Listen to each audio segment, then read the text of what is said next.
On Friday, SIP-66, one of the most controversial SIPs we've ever had, passed with 74% in favor, 26% opposed, and one of the highest levels of participation we've seen in a SIP. Now, not despite, but because this SIP was so controversial, I think it represents a major milestone and success for Sovryn Bitocracy, and I'd like to explain why. So today I'm going to talk about the context of this SIP. Why was it proposed? Why it may have been necessary. The reasons that were put forward opposing this SIP, and my thoughts on those reasons. And I'm going to finish up by talking about why I think this is so significant and what it means for Sovryn and for Bitocracy going forward. So let's start with context. SIP-66 was put forward by myself with a specific goal. And the goal was to throttle, to stop originations from zero for a period. And this is quite a dramatic proposal because zero is one of our key products, and the revenue from zero originations is the primary driver, is the biggest single source of revenue in the protocol. And so what this would mean would be users would not be able to take out new originations, and that revenue would be significantly diminished to SOV stakers. So why propose this? Well, as we've explained and discussed many times, zero is a unique product. The reason it is able to offer zero interest rates is because there is no lender.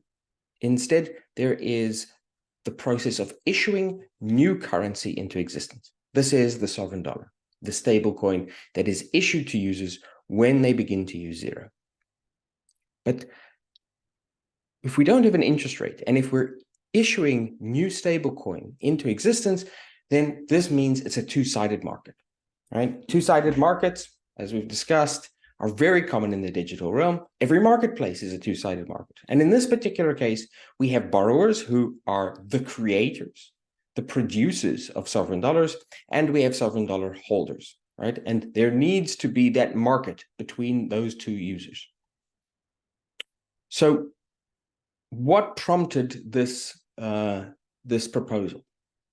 What prompted this proposal was that we have been looking and observing the behavior of the sovereign dollar and of zero now for a long time. We've been holding weekly or monthly governance meetings to discuss them, and we've been seeing posts in the forum.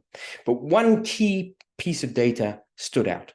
Analyzing the originations since April, we'd seen $2.1 million in originations.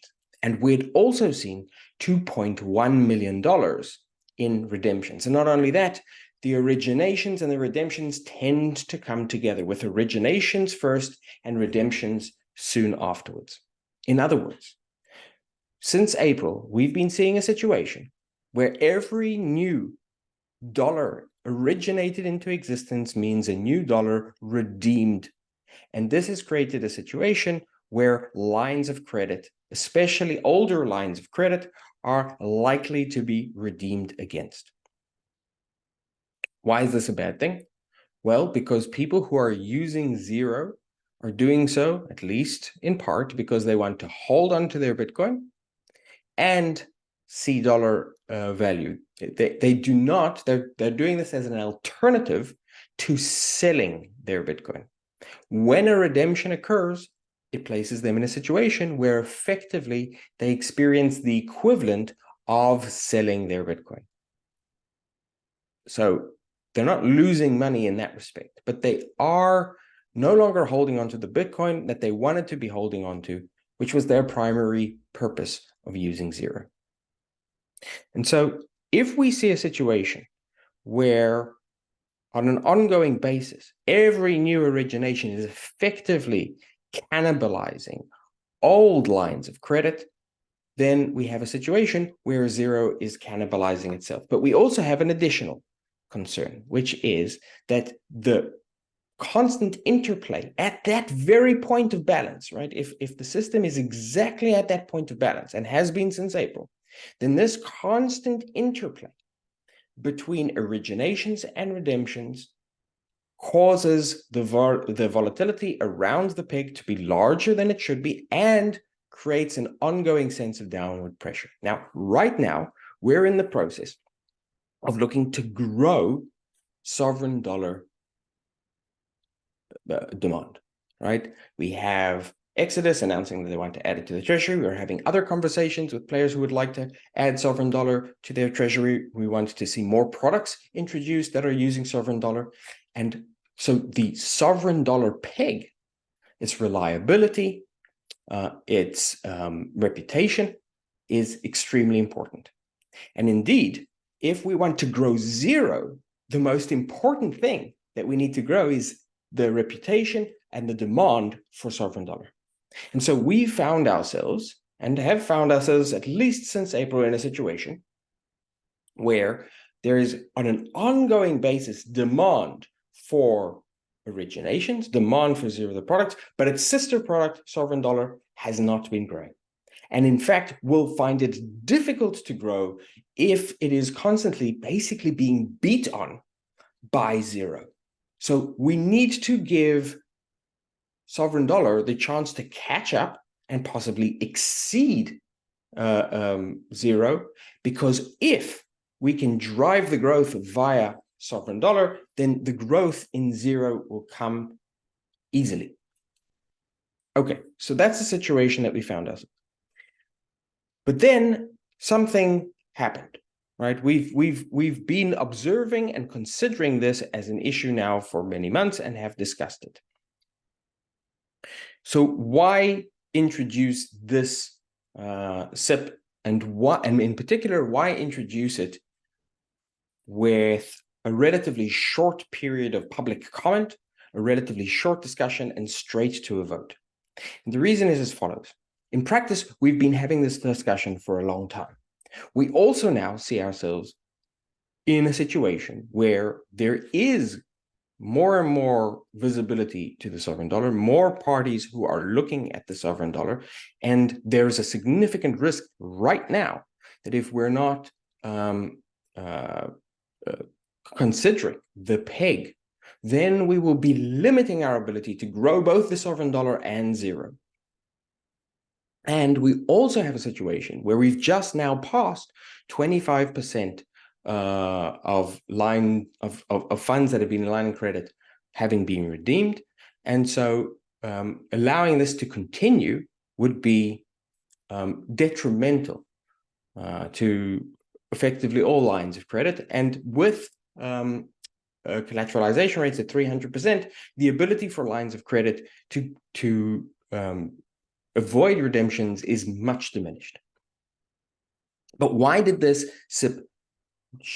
Why did I feel that it was important to introduce this SIP with relatively little period for review and discussion and push for it to go straight to a vote? There's a primary reason and a secondary supporting reason. The primary reason is that what my goal here is to end this imbalance by stopping for a period new originations. And I was concerned that if we spent a lot of time discussing the fact that we were going to stop originations and do so in order to protect lines of credit, we would encourage the exact opposite of the behavior that we want. We would effectively have people who would be making a bet to front run any such vote, opening lines of credit where they knew they could even open riskier lines of credit so they could create even more sovereign dollars, thus worsening the problem because they would know that afterwards, after the vote, they would be likely much more protected. And in fact, with the introduction of this idea on the governance call on Wednesday, we immediately saw not a huge, but a significant uptick in the number of originations. And so while the number of sort of front runners so far has been acceptable, right? Having this go on for a longer period of time would have been more risky, and in advance, it was impossible to anticipate how much risk there was in relation to this problem. So that was the primary reason to have a short period of debate, was to avoid and limit as much as possible front running. The secondary supporting reason why I felt like it was possible was because we indeed have been having this discussion for a very long time. Most of the points, if not the specifics of the exact origination fee, have been discussed again and again and should by now be well understood. So that was the context and why I think that it was good for us to introduce this limitation, effectively throttling new zero originations for a period of time. That said, I was aware that this is likely to be a very controversial and really, a controversial SIP, but also a SIP which is almost unique in many ways, right? Most of our SIPs have been about growth or introducing new features, or have been about changing relatively innocuous parameters. This is the first time that we've had a SIP which was about limiting, effectively pausing for a period, our probably most significant product, right? It's not a SIP for growth, it's a SIP for taking a step back and consolidating. And as a result, there was no doubt in my mind that this would be an unhappy SIP. And yet, to my view, an extremely necessary one. All right, so given that, right, those are the vibes around the SIP, the potential negative vibes around the SIP, but what were the actual arguments against the SIP? And I think there were several that stood out. So one was that the process here was happening too fast and that we were not following the standard SIP process, which I accept as a general principle. We try to have longer periods of discussion. Here, I believe we've had a very long period of discussion around the general topic, but also we do know that the purpose of Bitocracy is sometimes to be able to make swift decisions. Sometimes we have to, pause contracts. We didn't need to do that right now, but if a contract is paused, we may need to turn it back on. Sometimes it might prove to be necessary for us to move very fast. And indeed, I would say that when we perceive specific dangers which might evolve in the future, that we should always try and front run those dangers. An example of this was Sovryn was one of the first projects to significantly reduce expenditures when there was a hint that we were entering into the current bear market. And in that respect, we effectively front run the bear market. And what I had said at the time was, my view is it's always better to panic early than to have to panic for real. And that is also my view with regards to this particular case. But I think that's, a legitimate concern. And so if people voted against the SIP because they felt that the process wasn't followed, I think that's legitimate. It was my view that on balance, this was the way for me to propose the SIP. The next big concern was that we would be limiting SOV staker revenue and hurting the reputation of Zero, the product. And I think, there's unquestionably, we will be limiting the staker revenue. And actually, I think this is one of the things that makes the SIP perhaps the most emblematic, important SIP of our view on governance of Sovryn that we've ever had. Because for the first time, SOV stakers were asked very directly whether or not they would limit their own revenue in the short term, with the goal to increasing it in the long term. In other words, I think this is the most clear example of Bitocracy being asked to make a trade-off between the short term and the long term. As for hurting the reputation of zero, again, here, I think there are two very obvious arguments. One is, well, if you can't use the product now, then that could be, frustrating to users.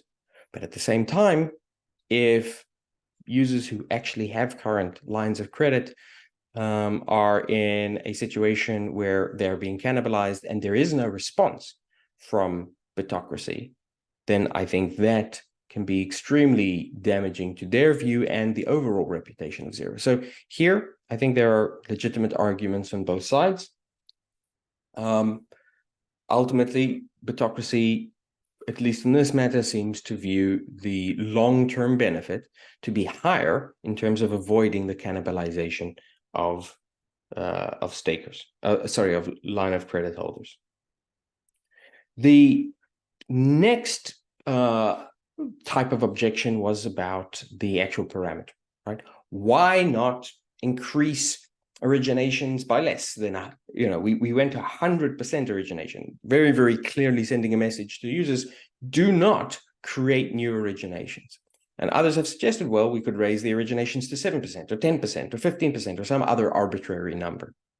And here the explanation is very, very clear. The purpose of this SIP was to send a very clear message and effectively bring the number of new originations to zero, because we're seeing that right now our ecosystem of zero and sovereign dollar is balanced like on a tightrope, right? So we actually would like to see zero originations. And by we, I mean those who, myself, who propose this and the people who agree with me. So having any sort of debate around the parameters would have been missing the point. If there was a function within the protocol to simply pause originations totally, then I would have suggested pushing that button, right? We do not have a button like that. Originations can still continue. This was as close as we could get, given that it is a permissionless system, right? And then the third big response was, well, we should let this play out. We should let the free markets decide. And I have a lot of sympathy for that claim, right? I mean, people who took lines of credit did so freely. The system has parameters that it is set up to have. And if the lines of credit get redeemed against, well, that is the cost of doing business, right? Those are the risks of using the protocol. However, I would argue two things. First of all, that the risks of using the protocol in that way are very much risks associated with the current situation that we're in and the relative youth and small size of the overall market. As we grow in scale, both zero and the sovereign dollar, this type of argument, I think, will make much more sense. And the reasons for us to modulate origination and redemption fees will diminish. In part, they will diminish because of that growth, but also in part, they will diminish because likely because what we're doing right now is we're learning about the protocol, we're learning how it functions under different scenarios, and we're going to be able to improve it. But I think there's a bigger point here, which is when we talk about this free market, what do we actually mean? What is the free market we're discussing here? All right, a free market is the interaction, the free interaction between two or more parties, right? So, the most obvious example of this is a buyer and a seller. The buyer can freely buy, the seller can freely sell, so long as they can agree on a price between themselves. Well, who are the participants in the free market that we're discussing now? I would say that one way of viewing this is that the participants are the origination, the line of credit holders who are originating, and the sovereign dollar holders. And that is true, but there is a even bigger interaction, a more significant for Bitocracy interaction happening here. We have Sovryn as a protocol, is a player in this market. It is currently offering products and services. And there are the users of Sovryn who are using them. And the users are free not to use Sovryn, and Sovryn is effectively free not to offer its services, right, or to modulate those services, so long as that is done within the bounds and rules of the protocol, right? So the protocol rules govern the free market, but Bitocracy is effectively a player in this market as well. And Bitocracy purposefully has the goal, the incentives, the role of trying to maximize its own profitability as a player in this market. It is that very facet of the Bitocracy as a player in this market, seeking to maximize its revenue, that is what provides for the governance of the protocol, and as a result, for the security of the system. So long as we are operating with a protocol that has a level of governance, that is the way for us to manage that governance, and that is the role of Bitocracy as that governor. And so ultimately, that is what the SIP was about, just like every SIP. Every SIP is effectively about the same question. If we do X, will it increase the long-run revenue of SOV stakers? So I'll come back to that point, but I think that while those were all legitimate and strong arguments, my view is that on balance, it was still very much in favor, in the stakers' favor, to vote in favor of the SIP, and the majority of stakers agreed with me. There was one other big argument made against this SIP, and actually has been made against almost every single SIP. And that argument was that this was some kind of effort on my part or on the part of the core team or whatever to dictate how this system, the Sovryn protocol, should work. And that brings me to my final point, right? I think that that is a very foolish argument. Foolish in that it fails to take into account the basic facts that we are seeing on the ground.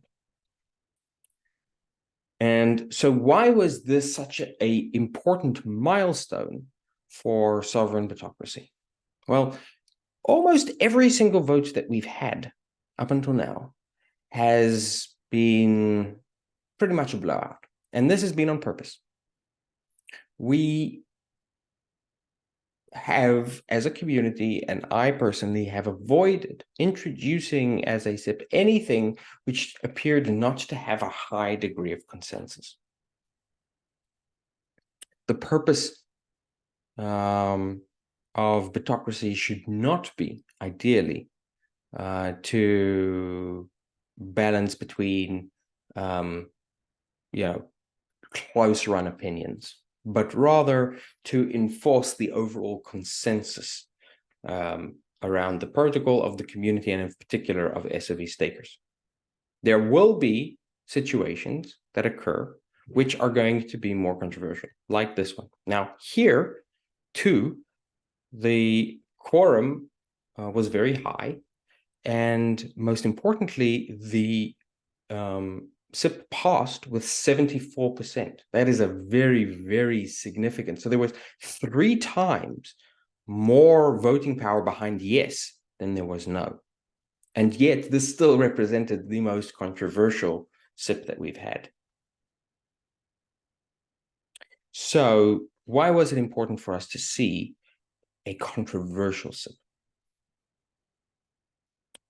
The first reason is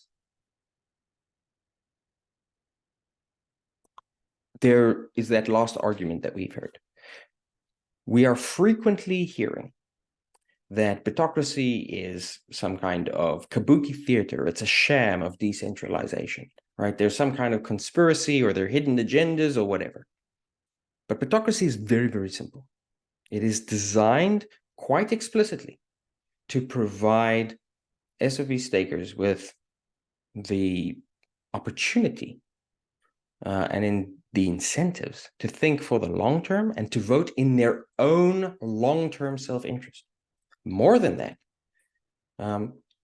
the way SOV has been distributed has very, very clearly and expressly been done in order to make sure that those who are most engaged in the protocol have high levels of influence.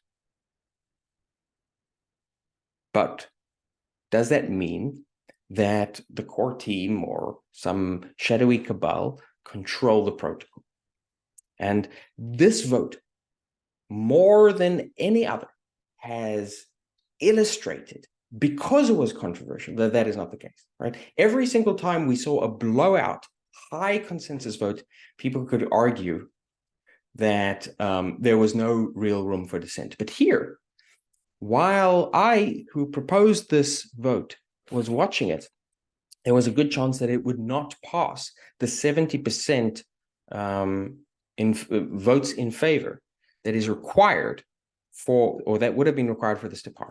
And I was forced to consider a situation where I was putting forward a vote which I knew would be controversial and would very likely not pass. And if this vote hadn't passed, I would have been extremely happy. I would have thought it was the wrong decision, but I would have been very happy to see that the system works, that ultimately SOV stakers are going to make their own decision. And we came very, very close to me having to accept that in this particular case, Bitocracy thought I was wrong. Beyond that, we also saw that there was 68 addresses, I think I may have it wrong, but 68 addresses voting in favor, as opposed to 26 addresses voting against, right? So there was a plurality, not just of voting power in favor, but a plurality of participants voting in favor as well, more than 2x. So ultimately, then the argument of those who would argue that this is not a well distributed system, which is truly sovereign and truly adhering to principles of decentralization, they argue, well, I mean, you have Wales on one side, the team on one side, and you have, smaller stakers on the other side. And here too, we have evidence that this is not the case. More because it was controversial than the other way around. Because core team members voted on both sides. And this, so not only did we have a majority of participants voting in favor of the SIP, we had core team members voting on both sides of the SIP, and the average size of vote power held on either side was almost identical. So it wasn't Wales versus smaller accounts. It was an average VP, an average of 400,000 votes per address voting on in favor of the SIP, and 340,000 for those voting against the SIP. In other words, there was the size of voters was almost identical on both sides, and ultimately what made the difference was the number of voters who voted in favor of this SIP. So I think we have the first most significant demonstration here that SIPs do not automatically pass, that the core team does not necessarily vote together, that there are not Wales on one side and others on the other side. And this is why I think this is such an important moment for Bitocracy. We also have clear indication that SOV stakers are wise, at least in my view. But whether or not this particular decision was wise, we have very clear indication that the way SOV stakers are voting and the way Bitocracy is voting is with a willingness to put a long-term benefit of users and long-term benefit of the protocol, and as a result, long-term benefit of SOV stakers and SOV revenue ahead of short-term concerns, short-term considerations, and short-term revenue. In other words, I think this SIP-66 is the best demonstration we have that our incentive system for Bitocracy, which incentivizes long-term thinking, works. And that is fantastic. I think SIP-66 has filled me and should fill all of us with a greater sense of confidence in Bitocracy, in the system that we've built, in terms of the incentive structures, the decentralization, the sovereignty of the system from external parties, and the fact that we have taken here a short-term pause and a short-term hit in order to achieve long-term goals is evidence of what we are trying to do here. We have a project which hasn't rested for a day. Through this bear market has continued building and ultimately has continued growing, certainly over the last year, and continues to have a focus on the long term. And to me, that makes me very excited and very, very confident about the future of Sovryn, and I think that this was a really important test for how robust our system was and how strong Bitocracy and its incentives were. And I think as the first big test, the fact that we've passed it, I think that is something that we will look back at as a major milestone on our path to creating this world built on Bitcoin. So thank you very much. I will look to put out some additional thoughts on lessons that I've learned from this, and there are many.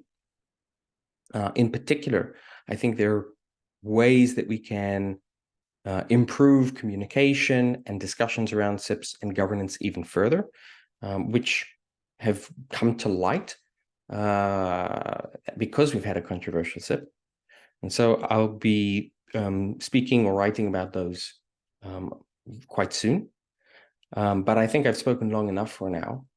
And with that, I'd like to say I'm really pleased that we were able to make a difficult decision. I'm very excited and confident that we will continue to do that. And I'd like to wish us all to stay sovereign.